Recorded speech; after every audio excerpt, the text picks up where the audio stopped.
En prijeten julijski pozdrav z te vroče Ljubljane želim vsem skupaj, upam, da ga vi preživljate nekje na morju s kakšnim pivom ali pa pač na neki senci.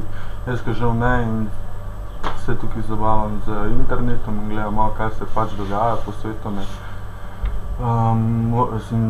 Potem ugotovim, da je blazno veliko nekih zadev na področju tehnologije in informatike. Posebej so mi padli v oči neki trije prispevke, katere bi rad delil z vami, ker se mi zdijo kar zabavni ali pa vsaj zanimivi vsak posebej. In sicer prva informacija, da so Američani prehiteli Evropejce in bojda odkrili Higgsov bozon. Kaj to je? To ne bi bil ta najmanjši delec, ki ne bi imel skupno maso, se pravi tam nekje ničla, in to ne bi bila pač, ne vem kaj je to, absolutna ničla. Nek delec, ta osnovni gradnik, ki daje pač maso celemu vesolju. V ta namen, da bi ta Higgsov bozon odkrili, so naredili ta trkalnik v Švici, CERN-u. Ampak bojda bi zdaj naj bi to Američanom uspel potrditi obstoj tega Higgsovega bozona z nekim manjšim trkalnikom, katerega ima v Ameriki.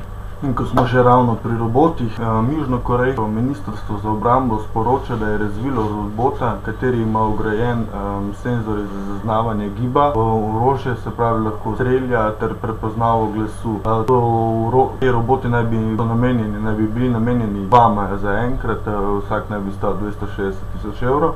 Čistko mimogrede, v glavnem namenjeni bi bili za obrambo pač meje Južne Koreje, in če te roboti zaznajo karkoli, pošljajo podatke v oporišče in tam se potem odločijo, ali gre za človeka ali ne. Kar je pa zanimivo, kar sledi tukaj naprej v tem članku, prispevku, je pa takole, bom kar prebral dobesedno. Če operater v oporišču s pomočjo zvočnih ali videokomunikacijskih sistemov ne prepozna možnega vsiljivca, lahko robotu naroči streljanje.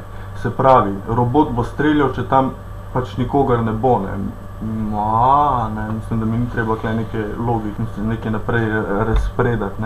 No, v glavnem, in naj bi razvijali pa še neke druge robote, oborožene z orožji in senzori, ki bi lahko v prihodnosti nadomestili človeške vojake. Se pravi, te jih še ne morajo, neki naslednji pa bojo že lahko.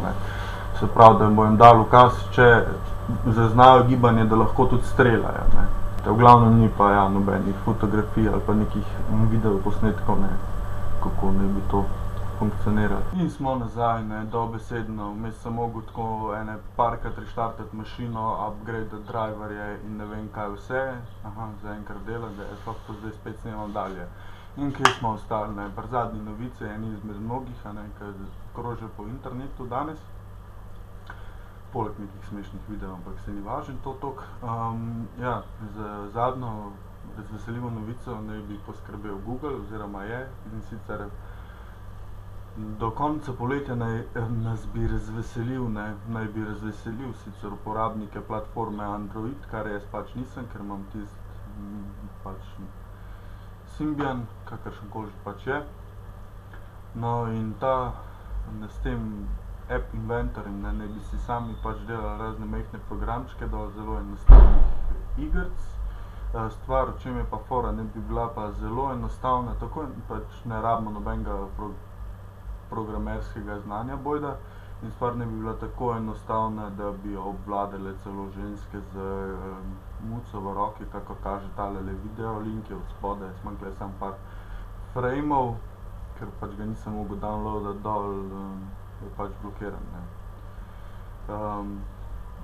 Tako da zdaj pa sekunde za našega sponzorja, pa se vrnemo dalje.